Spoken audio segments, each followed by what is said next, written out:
Senhor Jesus Cristo, sempre seja louvado. Então, nós vamos, a Luísa vai estar.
Boa noite, gente. Vamos começar agora a nossa live de estudo e debate sobre o mês da Bíblia, que foi escolhido o livro de Josué. Hoje nós temos a presença aqui do Frei Inácio, ele é de São João del Rei, ele é religioso mercedário, mestre em Teologia Bíblica pela Faculdade Jesuíta de Filosofia e Teologia, e ele é membro do Grupo Shema das Paulinas. E também temos a presença da Lili, que ela é teóloga e também é membro do Grupo Shema, e nosso querido Padre Giovanni. E temos aqui, para quem está ao vivo, nós temos aqui também presente algumas pessoas. Vocês podem mandar perguntas, tanto quem está aqui pessoalmente, quanto quem está ao vivo. Pode mandar as perguntas pelo chat do YouTube. Quem tiver pelo Facebook, migra para o YouTube para fazer perguntas por lá, que eu vou acompanhar daqui e transmitir as perguntas tanto para o Fei quanto para a Lili, para quem estiver disponível para responder. Então, vou passar a palavra para o Fei, para ele iniciar e fazer uma introdução aqui para nós. Boa noite a todos e a todas. É uma alegria estar aqui novamente em Campo Belo, nessa experiência de uma segunda live nesse mês da Bíblia. Agradecer ao reverendíssimo Padre Giovanni pelo convite, Lili, também nossa colega, que junto conosco, junto com as Paulinas, produziu este livrinho, o Material do Mês da Bíblia 2022, da editora Paulinas. É um texto que tem aí a nossa participação, a nossa colaboração. Nesse ano, a Igreja do Brasil escolheu o livro de Josué para ser estudado, por causa da celebração dos 200 anos da independência do Brasil. 200 anos que podemos dizer assim, entre aspas, que esta terra seria nossa. E o tema da terra é um tema muito pertinente, é o tema talvez principal do livro de Josué, pois trata da conquista da terra, da conquista da terra. Então, nesse momento, eu vou fazer uma pequena introdução ao livro de Josué, mas antes de entrar diretamente no livro de Josué, é bom que a gente sempre tenha em conta que, para nós, a palavra de Deus é uma pessoa, é a pessoa de Jesus Cristo. Jesus Cristo, que é a chave de interpretação de toda a Sagrada Escritura, de toda a Bíblia. Então, mesmo que um texto bíblico diga alguma coisa acerca de Deus, que Deus mandou fazer, que Deus ditou tal coisa, a gente sempre, à luz da fé e à luz da adesão a Jesus Cristo, que é a palavra de Deus, a gente deve se questionar: será que era a vontade de Deus isso? Isso é muito pertinente, sobretudo no livro de Josué, porque é um livro muito complicado. Vocês que tiveram a oportunidade de ler o livro, de estudar o livro, vocês verão que é um livro que traz uma violência tamanha e feita em nome de Deus. É dito expressamente isso no texto. Então, para alguns desavisados de plantão, que de repente imaginam que tenha sido dessa forma, sim, ou que Deus quisesse que as coisas acontecessem dessa forma, então saibam, nós somos cristãos. Jesus é a palavra de Deus e Jesus ilumina a interpretação de toda essa realidade, de todos esses textos. Inclusive, mais para frente, vocês verão que existe uma vinculação, ou melhor dizendo, uma contraposição entre a figura de Josué e Jesus. Josué e Jesus. Mas isso, não quero dar spoiler não, será mais para frente. O livro de Josué, portanto, dentro da Bíblia, ele está logo depois do livro do Deuteronômio, e ele continua a narrativa do livro do Deuteronômio. Vocês se recordam que o livro do Deuteronômio é um grande discurso de Moisés, 28 capítulos, ele discursando para os filhos e netos daqueles que saíram lá da escravidão do Egito, que estão prestes a entrar na terra, então recordando todas as leis, mandamentos e estatutos de Deus para que eles pudessem permanecer na terra. Moisés morre e quem assume o comando do povo que vai entrar é Josué. E a narrativa do livro de Josué descreve que em 5 ou 6 grandes campanhas militares, Josué com as tribos conquistam toda a terra de Canaã. Abri um parêntese aqui para vocês. Toda a narrativa bíblica não é histórica, é ficção. É uma ficção teológica, é uma criação teológica.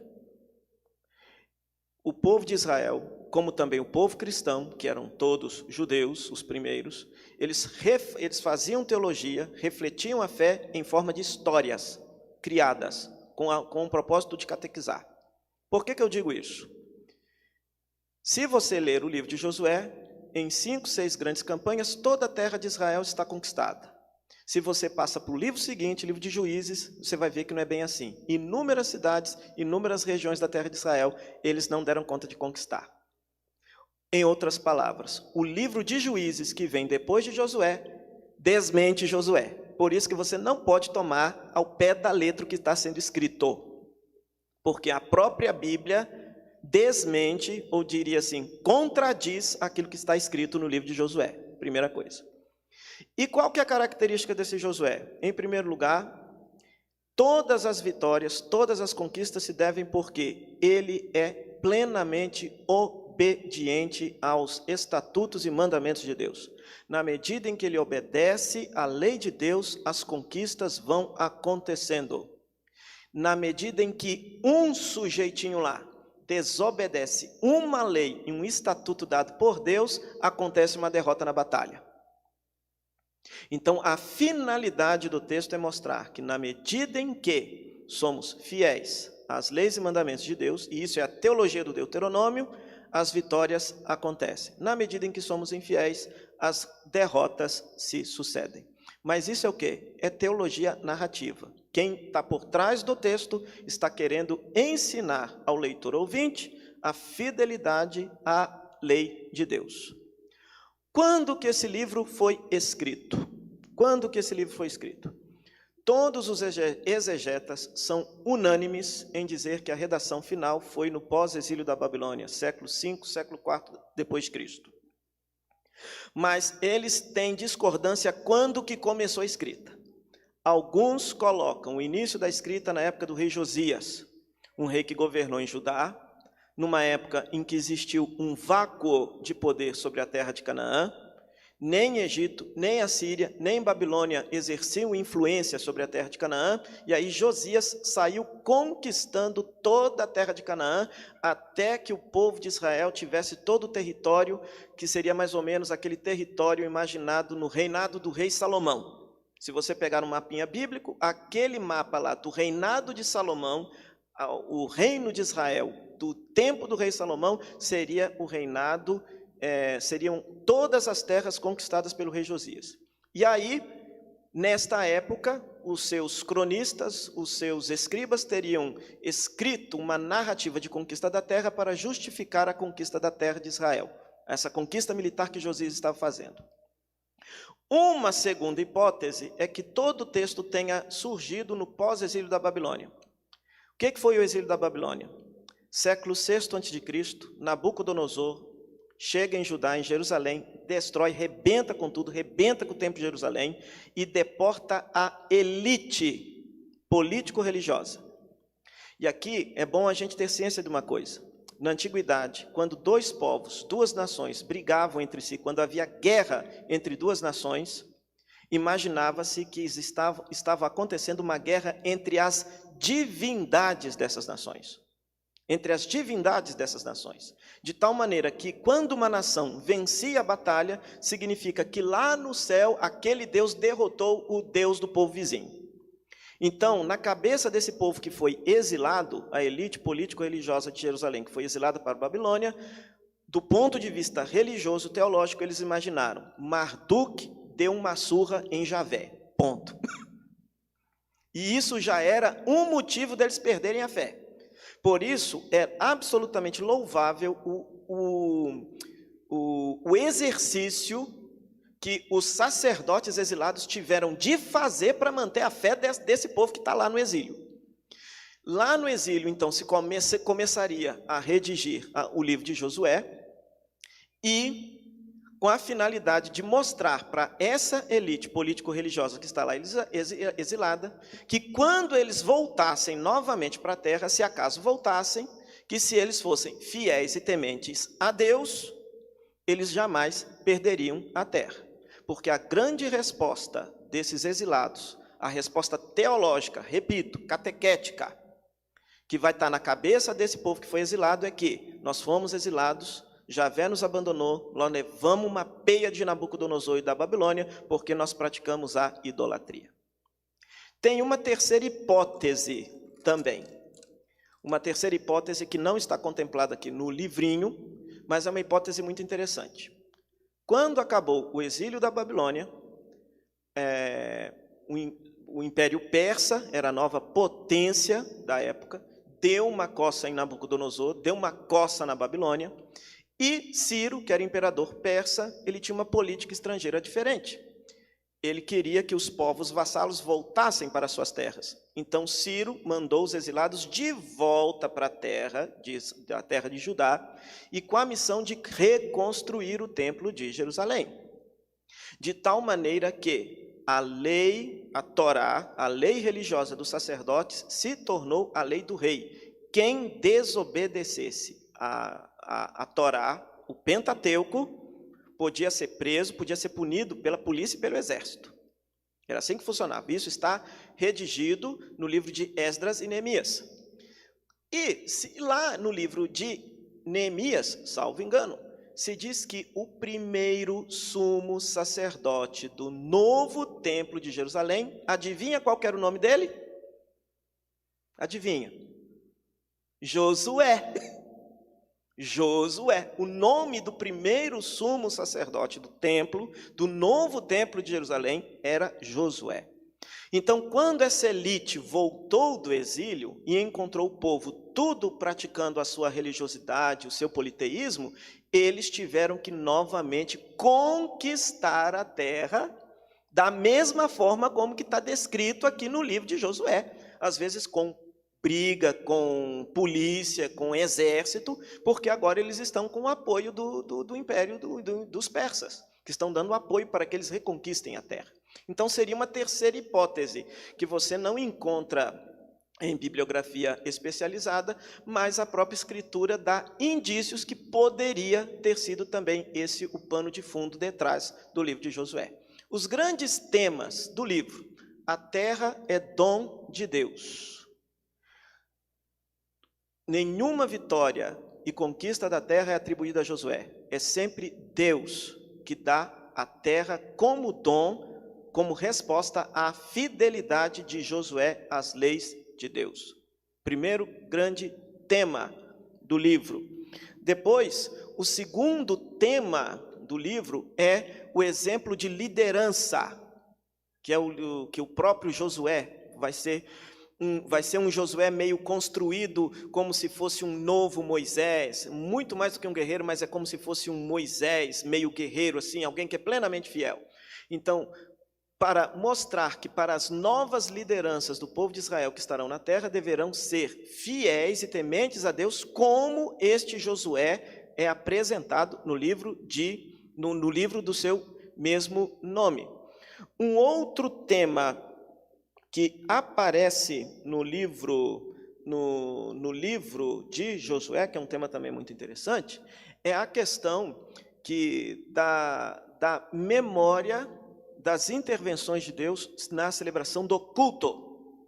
Um texto que é muito importante, que às vezes passa desapercebido, é justamente o final do texto, o final do livro, que é Josué, capítulo 24, a Assembleia de Siquém, onde aquela velha cena, aquela famosa cena que todos conhecem: eu e minha casa serviremos ao Senhor. Ou seja, se reúne todas as tribos, se relembra todas as intervenções de Deus na história do povo e se pergunta: e de agora em diante, a quem vocês querem servir?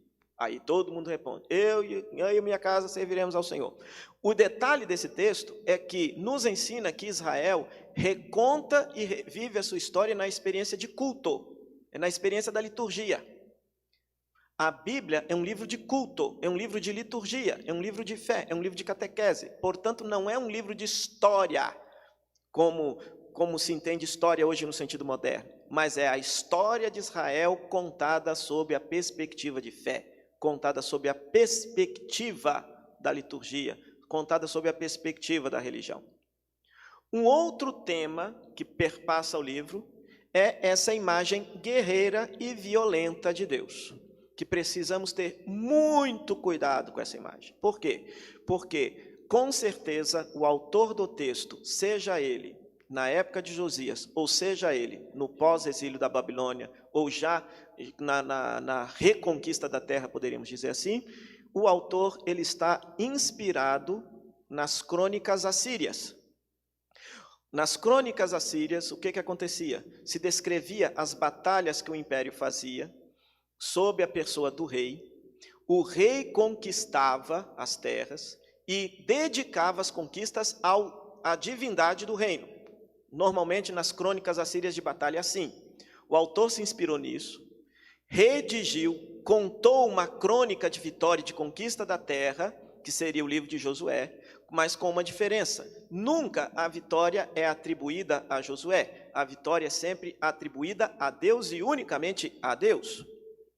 Então, esta imagem violenta de um Deus guerreiro é uma imagem cultural da época, que em hipótese nenhuma, nós, do ponto de vista cristão, podemos admitir e nem justificar. Nós podemos subir em ombros de gigante nesse momento. Papa Francisco, na Fratelli Tutti, não só na Fratelli Tutti, mas em tantos outros pronunciamentos, tem dito que é um abuso se fazer guerra e se fazer violência em nome de Deus, porque nós somos cristãos. A palavra de Deus para nós é Jesus. Então, mesmo que um texto diga, como o texto de Josué diz, e apresenta uma imagem guerreira de Deus, saibam que isso era um modo como se concebia Deus naquela época. Deus, em sua última realidade, em hipótese alguma, é assim, pois Cristo nos revelou uma imagem totalmente diferente e adversa de Deus. Bom, acho que isso aqui já serve assim de uma introdução para a nossa conversa e para o nosso debate.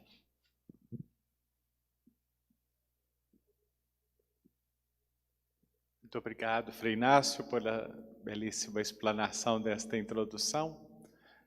sempre me provocou muito, você que nos acompanha, você que está aqui, esta palavrinha ficção teológica.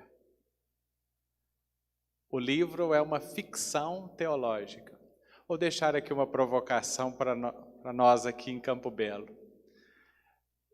Eu já vi muito escrito aqui sobre a história da nossa cidade.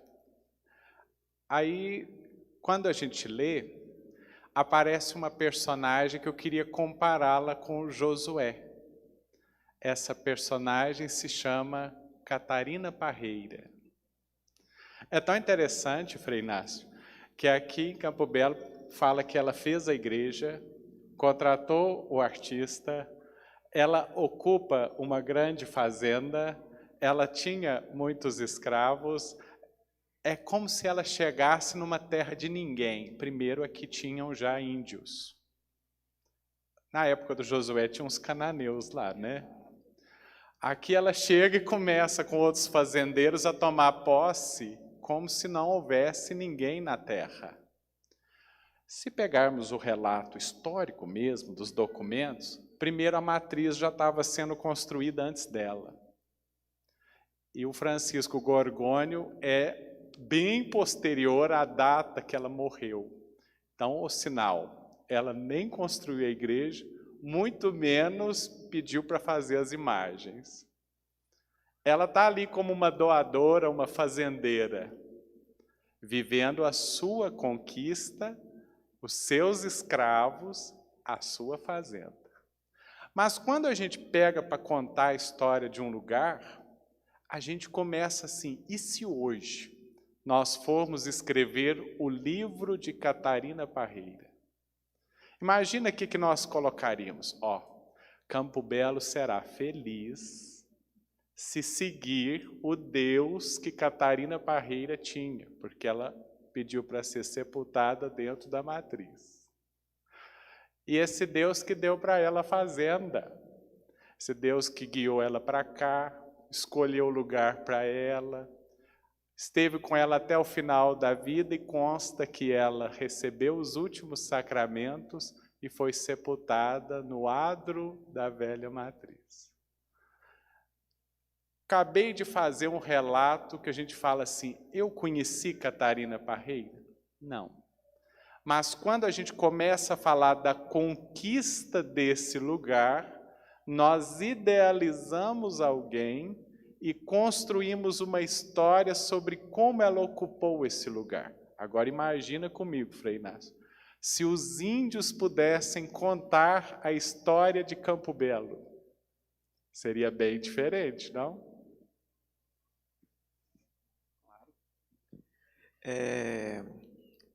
Quero puxar aqui, só para que vocês definitivamente tenham critério e discernimento ao ler um texto bíblico, sobretudo dessa forma, porque, por exemplo, vamos tomar aqui como paradigma o texto talvez mais famoso do livro de Josué, que seja o cerco de Jericó, né?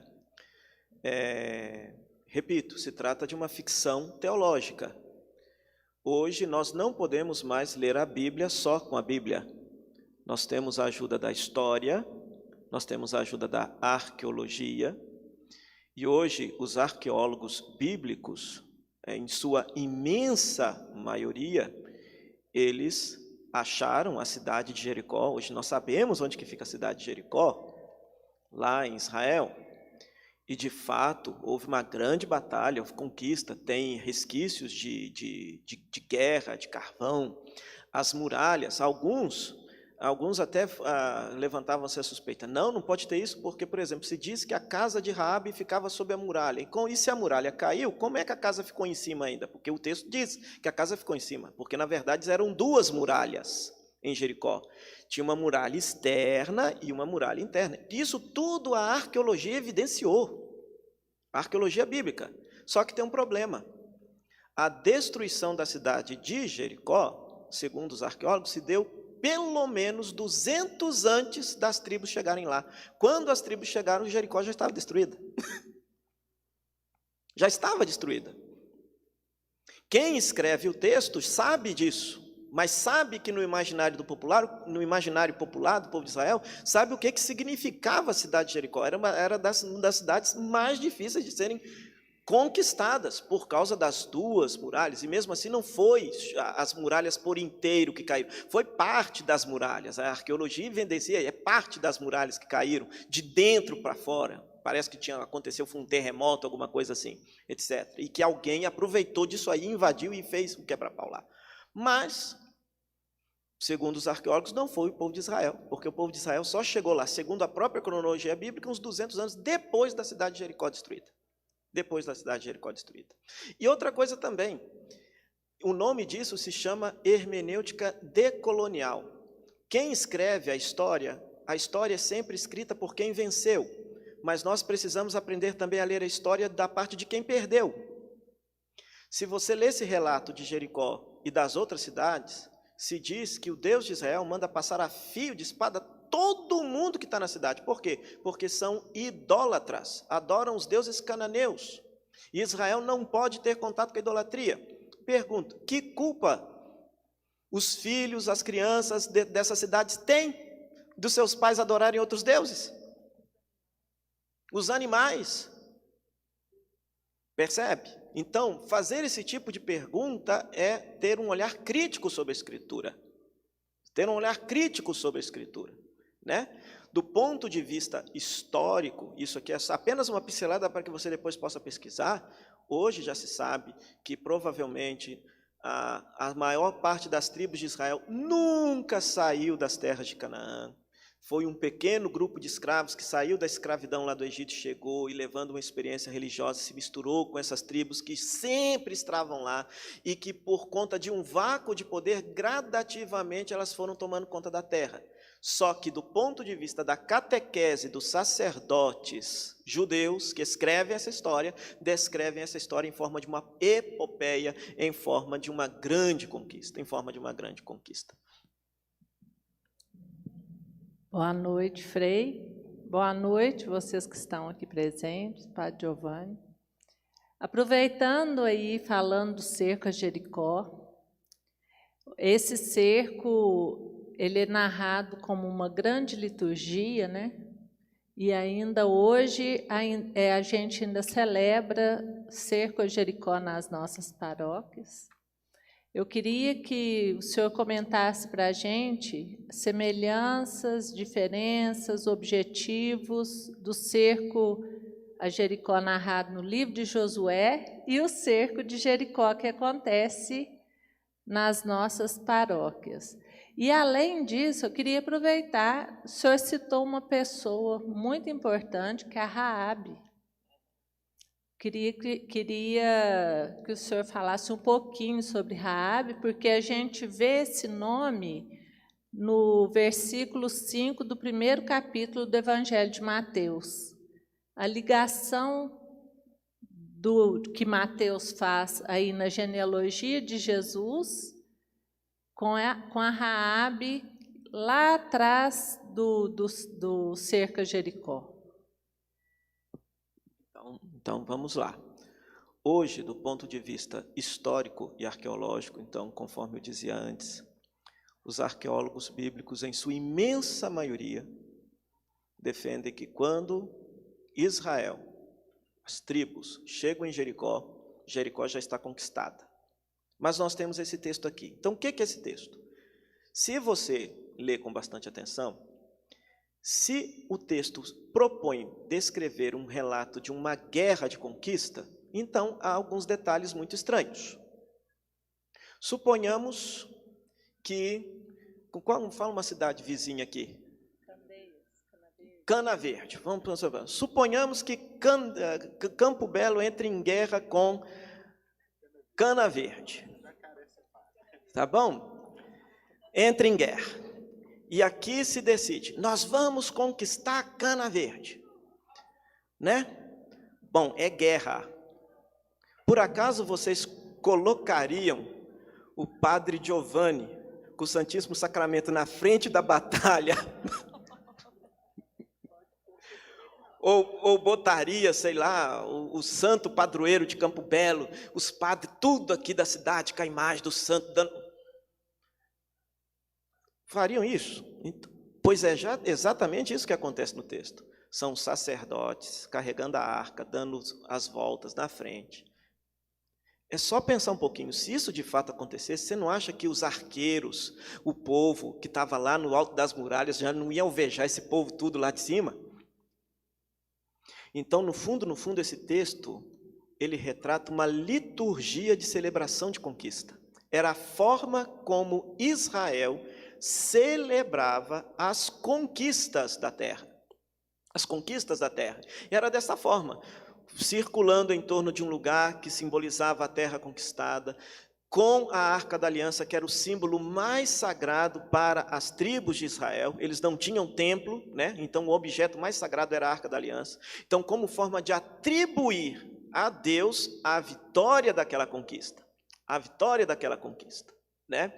Então, o que se descreve ali é uma espécie de uma liturgia de celebração de conquista, ou uma liturgia guerreira.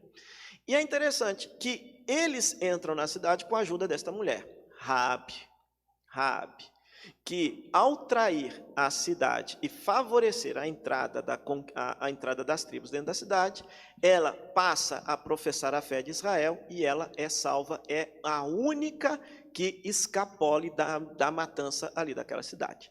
Então é muito interessante, porque numa leitura patriarcal do texto bíblico, sempre se enfatiza que a conquista, as vitórias do povo de Deus, se vem através dos homens.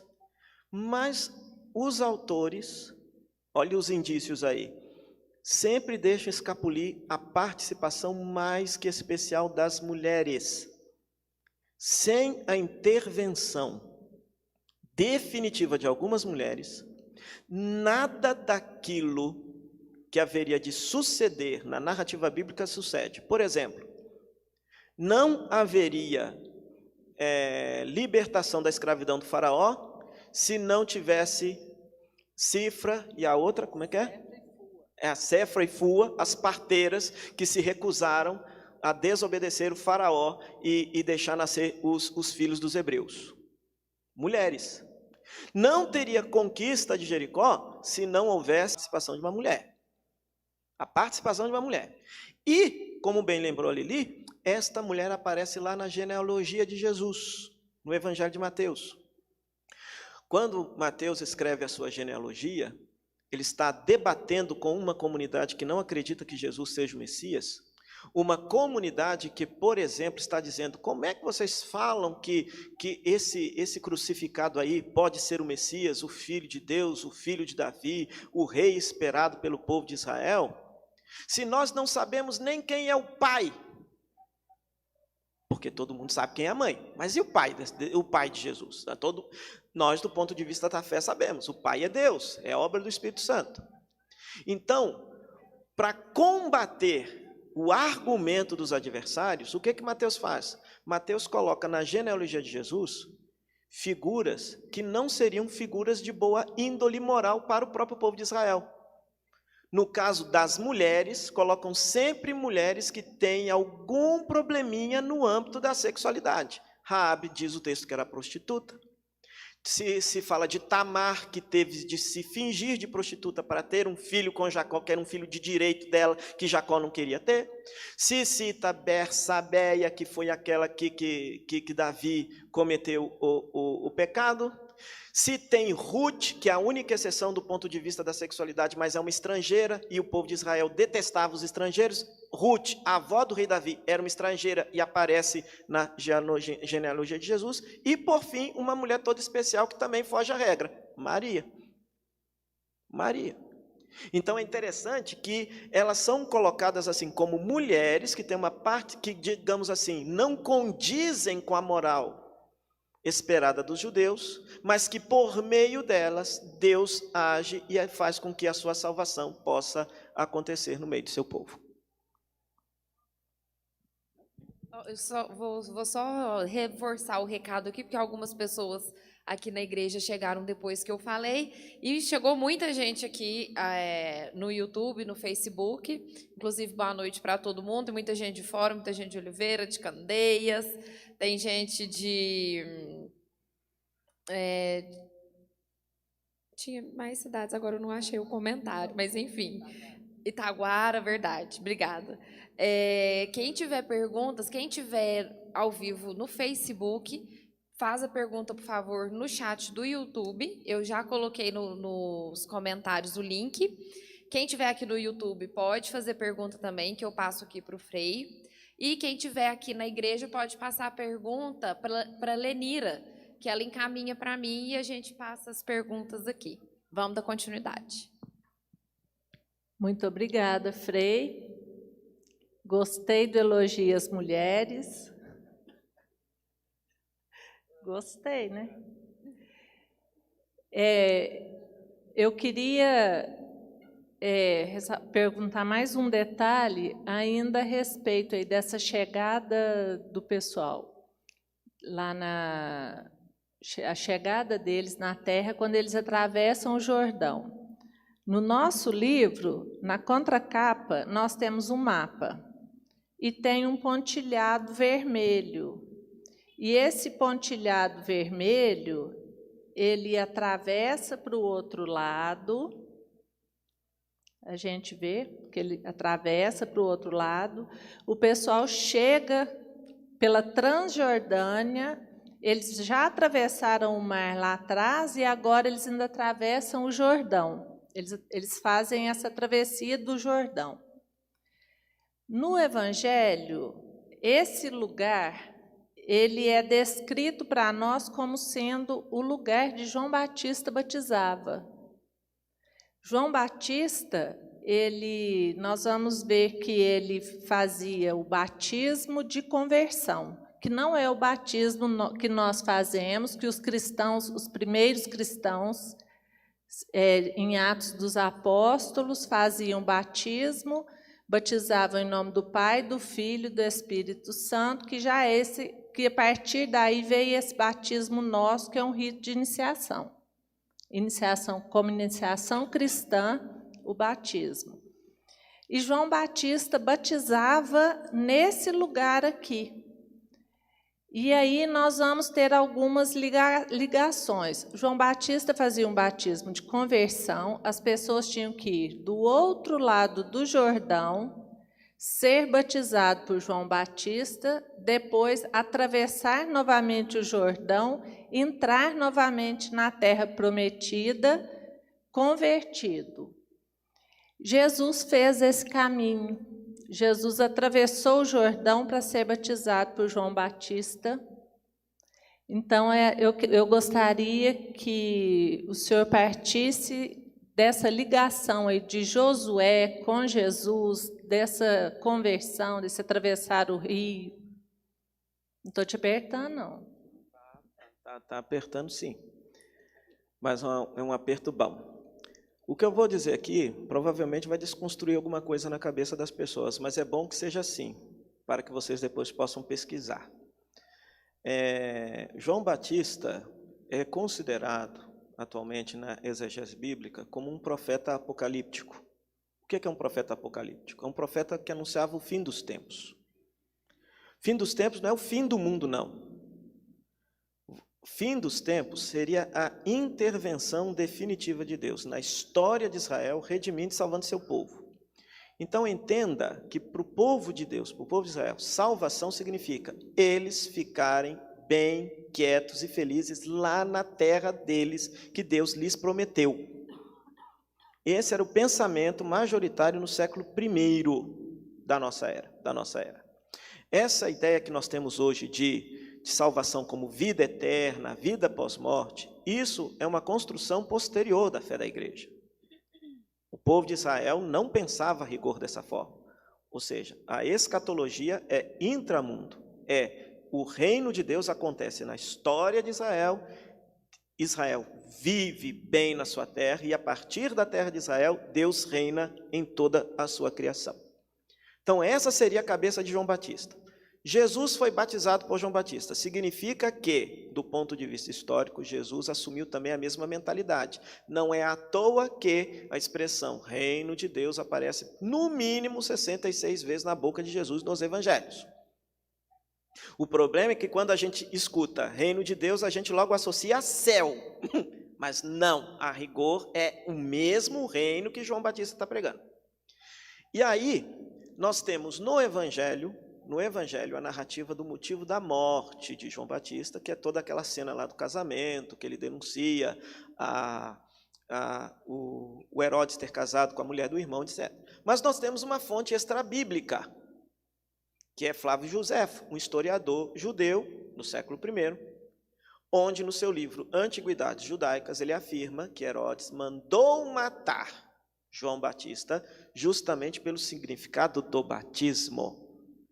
Todos aqueles que eram batizados por João Batista esperavam a reconquista da terra. A reconquista da terra de Israel. Não se esqueça que na época de João Batista e Jesus, a terra está dominada por estrangeiros, está dominada por Roma, pelos romanos. Então se batizavam com a expectativa de que Deus um dia, mais cedo ou mais tarde, em breve, botasse para fora os romanos. Botasse para fora os romanos. Então Jesus entra nesse caminho. Só que a proposta de Jesus vai ser um pouquinho diferente. E aqui, não sei se, já adiantando aqui a pergunta que o padre Giovanni ia fazer, não sei se vocês tiveram a curiosidade de, nos estudos de vocês, descobrirem que o nome de Josué é o mesmo nome de Jesus, Yeshua. É o mesmo nome. Em hebraico, é o mesmo nome, Yeshua. Só que nas nossas traduções se faz uma questão de distinguir Josué e Jesus para que não nos confunda os personagens. Mas em hebraico é o mesmo nome. É o mesmo nome. O Josué do Antigo Testamento conquista a terra por meio da violência, da guerra. Para nós que somos cristãos, o novo Josué, que é Jesus, nos ensina que não é pela força e não é pela violência que haveremos de conquistar a terra. Num único dito de Jesus, um único dito de Jesus que está lá nas bem-aventuranças, uma única palavra de Jesus joga por terra inteirinho o livro de Josué todinho. Quando Jesus diz assim, bem-aventurados os mansos, porque eles herdarão a terra. É o novo Josué falando. Então, a mansidão é absolutamente a virtude contrária daquilo que nós vemos no livro de Josué, que é a violência, que é a guerra, que é a conquista armada. Então, perceba? Então, quando os teólogos do Novo Testamento redigem suas catequeses nos apresentando Jesus, eles se inspiram em figuras. Então, há de fato quem diga que Marcos inspirou-se em Josué do Antigo Testamento para elaborar a imagem de Jesus como se fosse um novo Josué, mas pacífico. Como da mesma forma Mateus pinta Jesus como se fosse um novo Moisés, como Lucas pinta, por exemplo, Jesus como se fosse um novo Eliseu. Então é bom saber disso, que as narrativas, eu dizia isso, toda narrativa bíblica não é histórica, é ficção teológica. E no caso do Novo Testamento, os teólogos do Novo Testamento se inspiram em figuras do Antigo Testamento para elaborar e construir uma imagem de Jesus, às vezes concordando, às vezes discordando e às vezes superando. Então esse é um detalhezinho muito interessante. Então se algum desavisado, sem ter estudado, achar que pode ser violento em nome de Deus, como o Josué do Antigo Testamento, saiba que o nosso Josué é Jesus, é o mesmo nome, e ele diz, a terra não se conquista pela violência, a terra se conquista pela mansidão. E é claro que no âmbito das bem-aventuranças, e aqui termino, esta terra definitiva é, no Evangelho, a pátria do céu. Porque quando se fala lá, os mansos herdarão a terra, esse herdar, e aqui é onde que vai entrar, se Deus quiser, o meu futuro doutorado, aparece lá no texto do juízo final. Vinde, benditos do meu Pai, herdai o reino. A terra definitiva é o reino. A terra definitiva não é a terra material, criatural, que passa, que perece, mas é a terra definitiva do reino eterno de Deus, que aparece lá no juízo final. Tá ficando bom, tá, gente? A leitura está ao contrário. Achei bacana, porque a nossa ideia, quando a gente fala, vamos ler a Bíblia, a gente pega do início e vem. Gênesis, Êxodo, Levíticos, Número, Deuteronômio, Josué.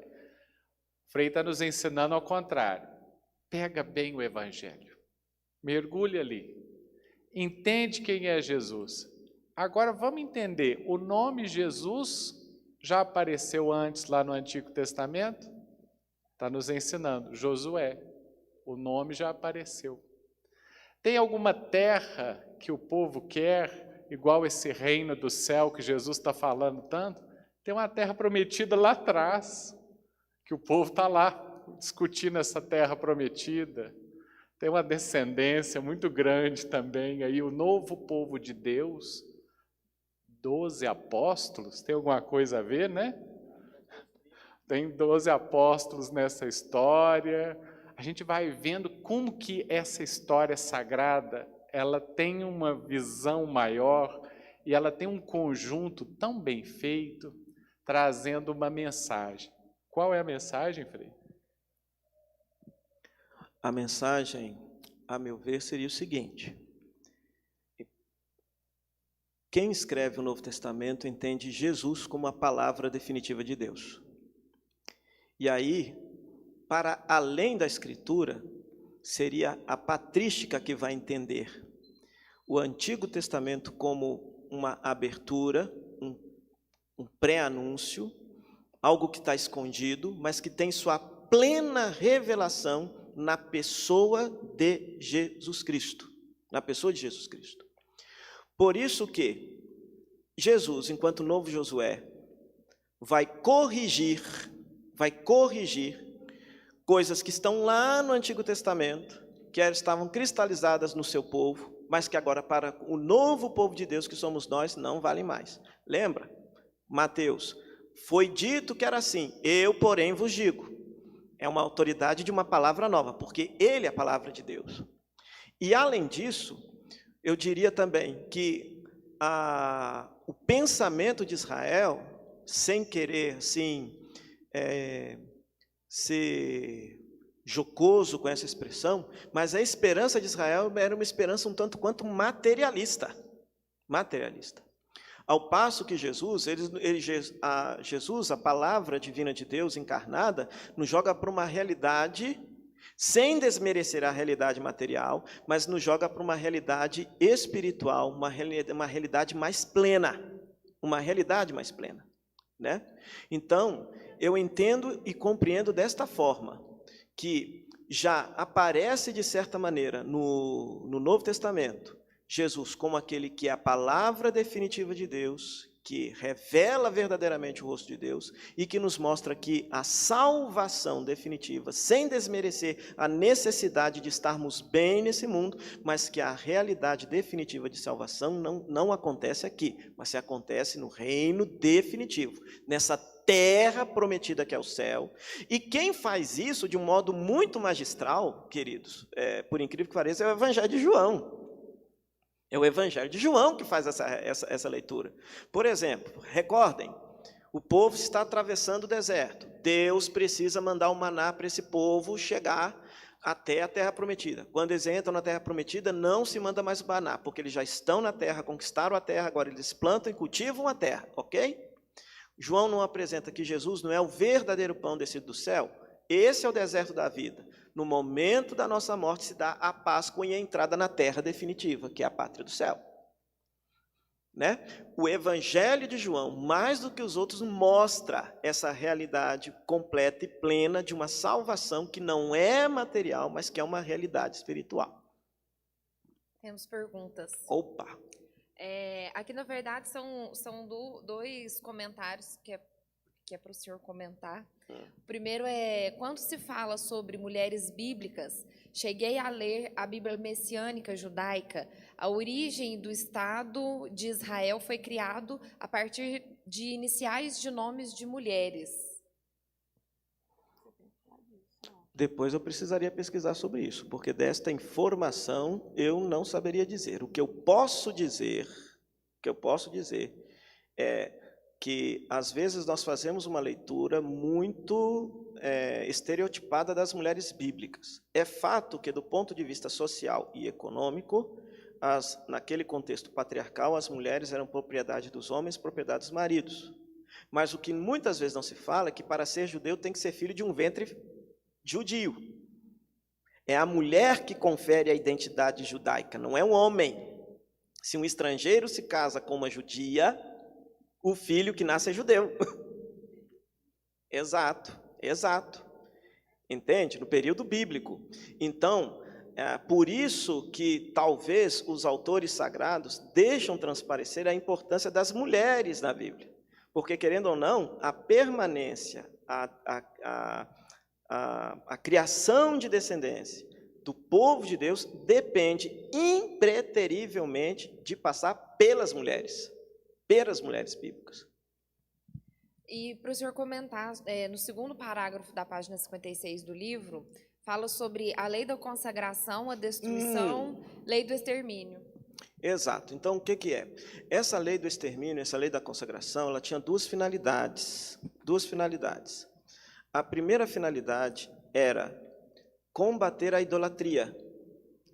Recordem, tudo aquilo que se fosse conquistado de uma cidade cananeia, que era uma cidade que não cultuava Javé, então tinha de ser absolutamente destruído, não podia se ficar com absolutamente nada. Por quê? Porque se tratava de uma terra idólatra.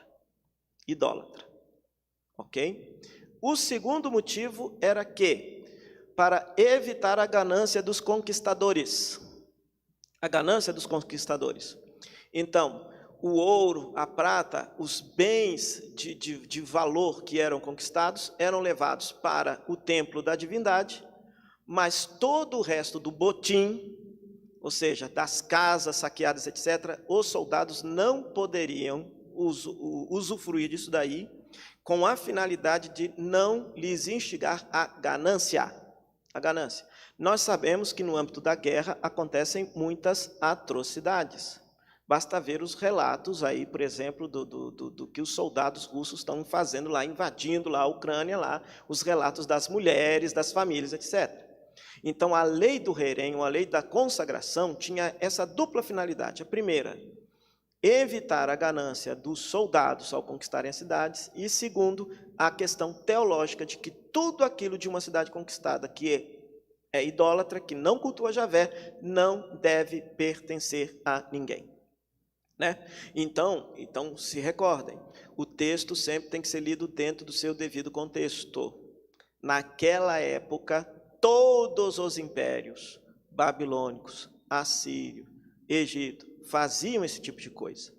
Do ponto de vista da história de Israel, é pouco provável que isso tenha acontecido, porque hoje a tese mais aceita é que a conquista foi pacífica. Por que se escreve esta história? A história bíblica, de modo geral, é para dar uma identidade nacional para o povo.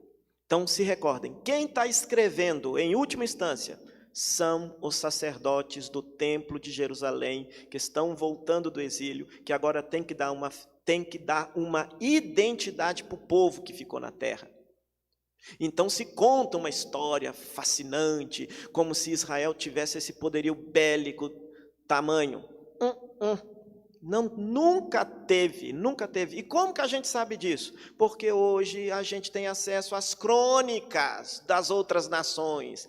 Muitas vezes, quando Israel fala que venceu um rei, venceu uma cidade, etc., deu um cacete lá num rei da Síria, lá, você pega lá a crônica da mesma época da Síria, e o rei está contando a outra história totalmente diferente.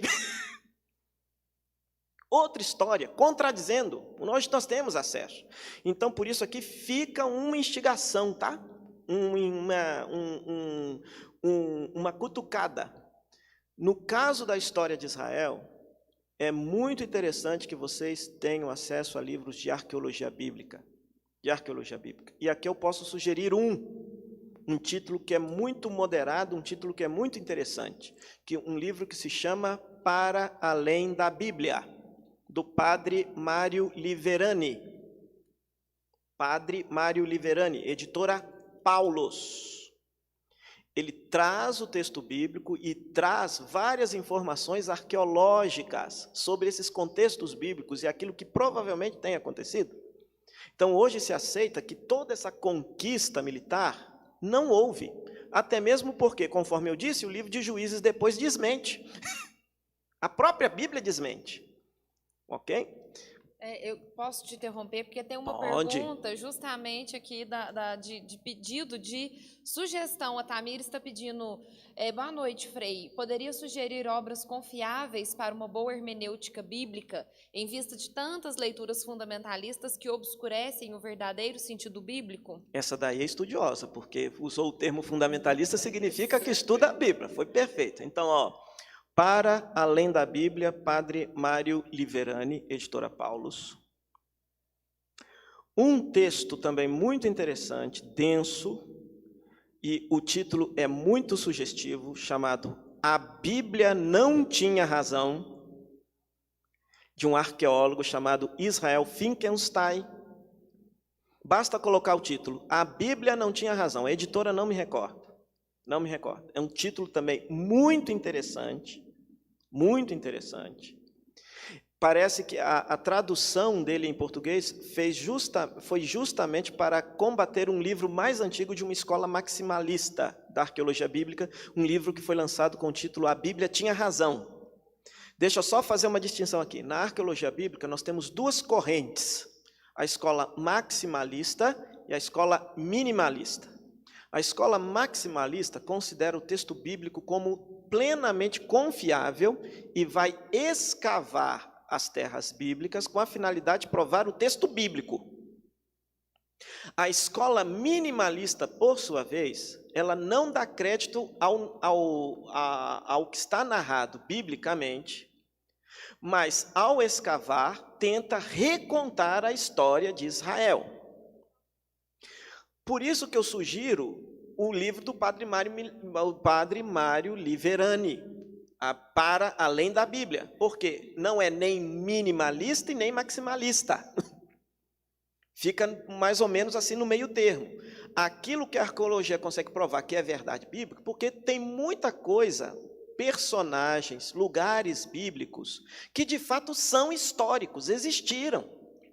Mas a história que se conta não é uma história de crônica histórica, é uma história teológica.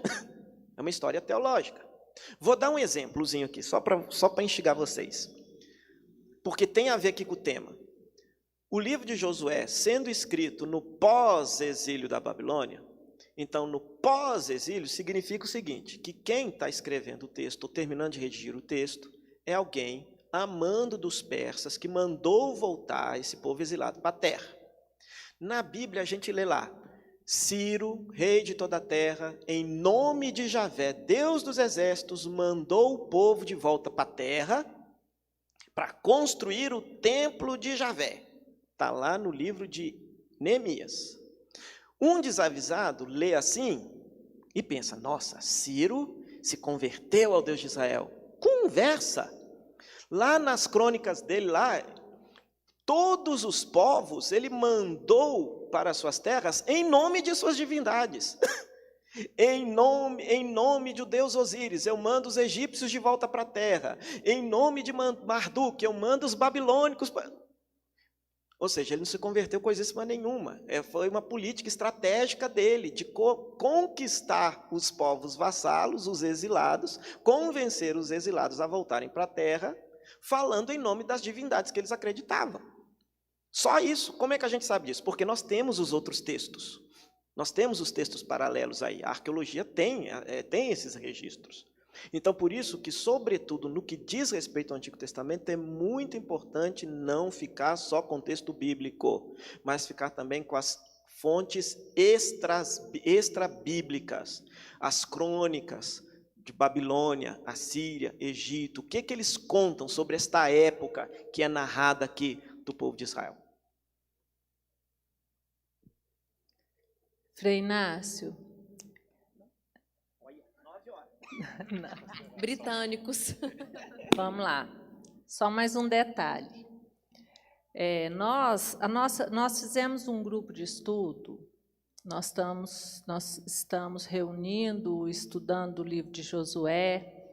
Nós participamos desse material, nós dois. Escrevemos sobre a face violenta de Deus, falamos sobre essa violência em nome de Deus aí. E aí agora, nós voltamos aqui, nós estamos em Campo Belo, semana Dia da Cidade, nós estamos na nossa Diocese de Oliveira, preparando já a Escola Pio XII, sintam-se convidados a participar da Escola Pio XII, tem pessoal da Pio XII nos vendo.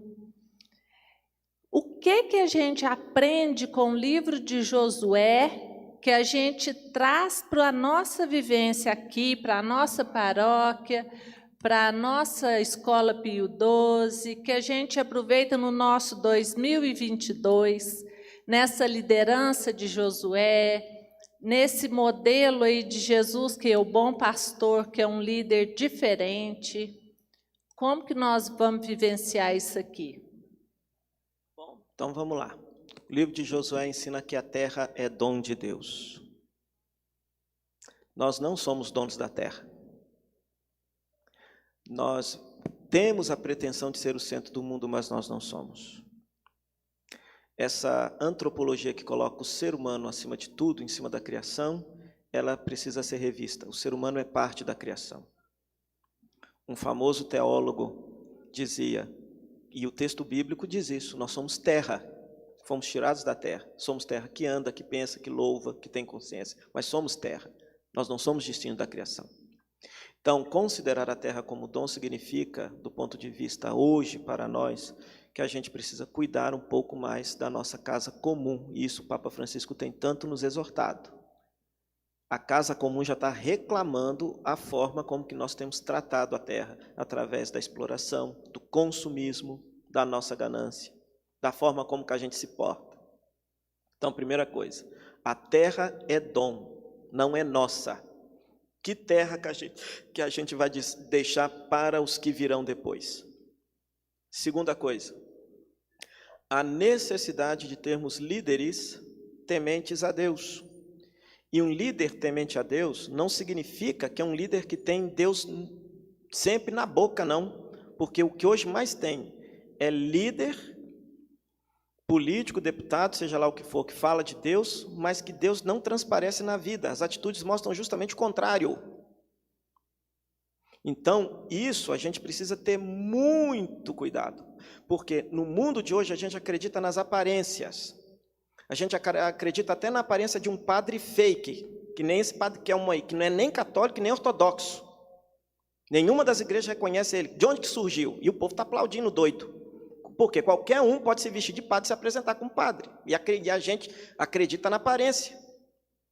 Então, um líder temente a Deus, segundo a palavra de Deus, é um líder que verdadeiramente se preocupa com o bem-estar do povo, com a prosperidade de todos e que cuida, sobretudo, daqueles que mais necessitam. Terceira coisa, relembrar a nossa história sempre à luz da fé, a liturgia como lugar privilegiado da gente fazer memória da nossa história à luz da fé, à luz de Deus. Os santos chamavam isso de teografia. Quando nós lemos a nossa história só do ponto de vista econômico, sociológico, biológico, de repente, por tantos baixos do que mais altos, de repente pode nos dar desespero. E aqui que está a genialidade dos exilados. Souberam reler a sua história à luz da fé. Então, a liturgia é o espaço privilegiado para isso. A leitura orante da palavra é um momento privilegiado para isso. O seu momento de oração, o seu momento de devoção, é o momento de você reler a sua história à luz da fé, à luz da palavra de Deus, que é a pessoa de Cristo. Então é muito bonito que a igreja nos ensina. Deus se fez humano, porque no Cristo humano, no Deus humano, a nossa história, o nosso mistério humano se revela. A gente se descobre quem é à luz de Jesus Cristo. E por fim, que já disse aqui, mas acho que é sempre bom frisar, né? Jamais admitir hoje uma imagem guerreira e violenta de Deus. Porque o nosso Josué, que é Jesus, nos ensinou que Deus não é nada disso. Então hoje é muito comum, em tempos de fundamentalismos, E isso acontece hoje, talvez não aqui, mas, por exemplo, nas favelas do Rio de Janeiro, gente que se torna cristão neoconvertido, se acha no direito de ir lá e fechar os terreiros de macumba, de umbanda, com arma e tudo, não sei o quê, porque se sentem um novo Josué. E o interessante é que a gente sempre acha que o diabo é o outro. O demônio sempre está no outro, né? Nós estamos fazendo aí a devoção piedosa, absolutamente louvável, a quaresma de São Miguel, vamos celebrar São Miguel agora na próxima quinta-feira. Mas eu dizia lá na paróquia, cuidado, o diabo não está no outro não, o diabo está em você, no seu preconceito, no seu ódio, na sua intolerância. É um absurdo nós, enquanto cristãos, discípulos de Jesus, cultivarmos ainda uma imagem violenta de Deus, a tal ponto de agredir, perseguir, sendo que o mestre foi perseguido, mas não perseguiu. Apanhou, mas não bateu. A nossa vocação é o martírio. De repente a gente queira tanto uma imagem violenta de Deus, porque a gente não esteja disposto a amar a tal ponto de dar a vida. Mas ser cristão é isso. O novo Josué nos ensinou foi isso. Não é? Então acho que do ponto de vista pastoral, o livro de Josué, apesar de ter todo esse cuidado, de ser lido com toda essa precaução, nos dá essas grandes pistas pastorais para o dia de hoje. Eu não sou dono da terra, a terra é dom de Deus, eu vou me embora, mas a terra fica, então que terra que eu vou deixar para os outros? Que terra que eu vou deixar para os outros? A questão de uma liderança pautada na palavra de Deus, e a palavra de Deus é a pessoa de Jesus, o bom pastor, relembrar sempre a minha história à luz da fé, no âmbito da liturgia, quer coletiva ou liturgia pessoal, e jamais cultivar uma imagem guerreira de Deus, pois o novo Josué, Jesus nos ensina que a verdadeira pátria é conquistada somente pelos mansos. Não construir muros, mas sim pontes. Não construir muros, construir pontes e tocar trombeta, né? Quais trombetas, que seria isso para a gente entender melhor, Frei Inácio? Quais são as trombetas que a gente deveria tocar hoje em dia, na nossa pastoral, dentro da nossa paróquia, para a gente não deixar com que esses muros sejam construídos? A trombeta, que era o chofar, que era um chifre, que se vocês já viram um carneiro chifrudo, saiba que a trombeta bíblica é aquele chifre do carneiro. Não é essa trombeta que a banda está tocando lá fora, não, porque muitas vezes a gente imagina, não. É um chifre, um chifrezinho de carneiro, mas que faz um som muito estridente, que nos desperta. Então, quando se toca a trombeta, na verdade, na tradição bíblica judaica, é com a finalidade de se despertar a consciência. No caso da guerra, assustar os adversários, que eles ficam perdidos sem saber de onde que está vindo aquele barulhão estridente. Eu acredito, sinceramente, que as trombetas já estão sendo tocadas, os chofares já estão sendo tocados. Nós é que muitas vezes nós não estamos ouvindo.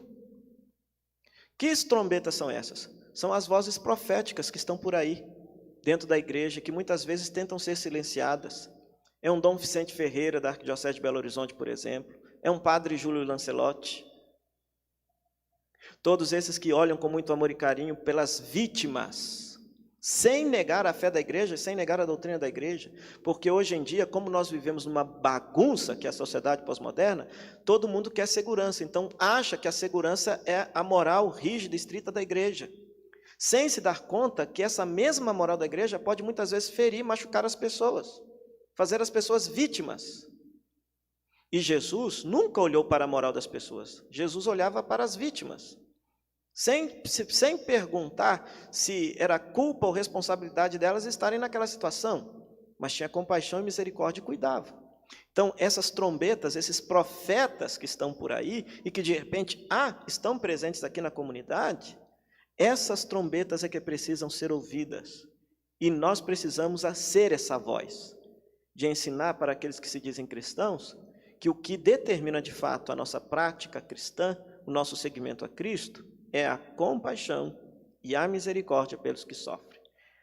Termino com o Santo Padre o Papa, quando ele diz: escutar, acolher, acompanhar. Escutar, acolher e acompanhar. Seja quem for, em que situação for. Essa era a pastoral de Jesus. A pessoa mudava de vida na medida em que era escutada com amor, acolhida com amor. E Jesus, mesmo acompanhando aquela vida torta lá, a pessoa endireitava. Por quê? Se sentia acolhida por Jesus. Então, uma ilusão a gente querer achar que a pessoa vai se tornar cristão, vai entrar para a igreja, vai entrar para a comunidade, já tudo consertado. Não. É nossa obrigação acolher a todos, do jeito que são, da forma que são. E por meio da nossa acolhida, aí sim, aquilo que for possível ser remendado, ser reconstruído na vida da pessoa, haverá de ser. Já vou agradecendo aqui, já vamos terminando a nossa live. Infelizmente, né? Tá bom o assunto, tá ó. Fiquei pensando assim, pedagogicamente, gostaria de lembrar a todos como que a igreja sempre nos ensina a ler as Escrituras. Tem sempre uma primeira leitura, não é? Tem sempre algo que nos traz primeiro, lá do Antigo Testamento, a maioria das vezes, e depois vem o Evangelho. Toda missa, gente, nos ensina a pegar uma leitura e aí o Evangelho surge. E a leitura já aponta aquele Evangelho, a gente já fala assim, olha, começou lá atrás, mas agora chegou a plenitude, chegou o Evangelho. Fiquei pensando até como seria um verdadeiro cerco de Jericó, que agora já estou assim, nossa, a gente vai ter que sair falando muito aí, né? Divulgando a palavra, fazendo as trombetas soarem. Eu acho que o cerco de Jericó tinha que ter mais movimento, né? Tinha que ter mais procissão, tinha que dar 7 voltas. Os muros da intolerância, do ódio, da raiva, daquilo que nos divide, que nos separa, tem que berrar para esses muros cair. Esse é que é o verdadeiro cerco de Jericó. Graças a Deus, né? Vamos pedindo a Deus que vá nos ajudando a trazer esta palavra e pela luz de Cristo colocá-la em prática. Então, desde já, meu muito obrigado a todos. Muito obrigado pela participação. Muito obrigada àqueles do nosso grupo lá da comunidade Santa Terezinha, Padre Giovanni, que vieram participar com a gente aqui hoje. Obrigado aos que estão nos acompanhando, o pessoal da Escola Pio XII. É sempre muito bom poder trazer um pouquinho dos nossos estudos para poder compartilhar com vocês. Muito obrigada. E nós continuamos a missão de tocando as trombetas, né, Padre? Nós vamos continuando levando esse Jesus, ensinando um pouco mais sobre esse Jesus, podendo estudar, podendo partilhar. E, Frei Inácio, é um prazer enorme te receber. Nossa casa está sempre aberta, nossa paróquia fica muito feliz de te receber. Seja sempre muito bem-vindo. Eu quero, mais uma vez, agradecer o convite. Né? É a segunda experiência de live aqui na paróquia. Terceira? Gálatas, Deuteronômio e agora Josué, né? Pois é. Então, agradecer o convite. Compartilho com você essa ideia de que é muito bom a gente compartilhar um pouquinho daquilo que a gente aprende, daquilo que a gente estuda. O estudo é justamente para alimentar a fé, conscientizar um pouquinho para que as pessoas tenham uma prática religiosa mais madura, né? mais coerente. Dizer também que é uma alegria estar aqui junto com você, que Lili, né? Diante dos percalços, ver se você para de dar susto na gente, né? Mas é muito bom ver você aqui bem, com saúde, radiante, né? Que é uma inspiração aqui para todos nós. E dizer a todos vocês, muito obrigado. Se ficaram muitas indagações na cabeça, questionamentos, é bom sinal. Vão atrás e vão pesquisar, vão estudar, vai lhes fazer muito bem. Excelente, dava para ficar aqui mais pelo menos umas 2 horas, né? Muito bom, realmente foi muito bem elogiado aqui também no YouTube, excelentes comentários, uma honra para nós poder ter vocês aqui, Vamos aguardar já agora o próximo setembro do ano que vem, a nossa live. Agora, Efésios, perfeito. Nossa, perfeito. Então, já vamos preparando aí para a próxima live, para o ano que vem, porque realmente é muito rico, é muito bom e uma honra muito grande para nós ter vocês aqui com a gente. Obrigada a todo mundo que participou, que presente aqui na igreja, todo mundo que esteve aqui no YouTube, no Facebook, e até a próxima, se Deus quiser.